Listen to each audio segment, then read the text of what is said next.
দেখেন, একটা নির্বাচন সুষ্ঠু হওয়ার জন্য আইন শৃঙ্খলা পরিস্থিতি স্থিতিশীল হওয়া, উন্নত হওয়াটা তো গুরুত্বপূর্ণ ব্যাপার, কোনো সন্দেহ নাই।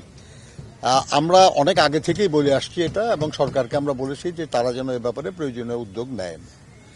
এই ব্যাপারে আমাদের জন্য যে সহযোগিতা করা প্রয়োজন আমরা সেটা করতে রাজি হয়েছি, এবং আমরা সেটা করছি। আমরা কাজ আমরা এমন কিছু করছি না যাতে নির্বাচনের আগে কোনো আইন শৃঙ্খলা পরিস্থিতির সৃষ্টি হয়। কিন্তু দৈনন্দিন আইন শৃঙ্খলা পরিস্থিতি রক্ষার দায়িত্ব তো সরকারের।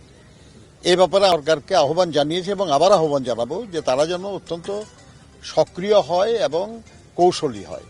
মনে রাখতে হবে আর কি, যে যারা নির্বাচনটা এই সময় হোক চায় না, কিংবা যারা নির্বাচনের মাধ্যমে দেশে গণতন্ত্র উত্তরণ ঘটুক এটা চায় না, কিংবা যারা বাংলাদেশেরই একটা স্থিতিশীলতার বিপক্ষে, তারা তো সবাই চেষ্টা করবেই তারা আর কি, যে নানান রকমের ঘটনা ঘটিয়ে একটা অস্থিতিশীল অবস্থার সৃষ্টি করা।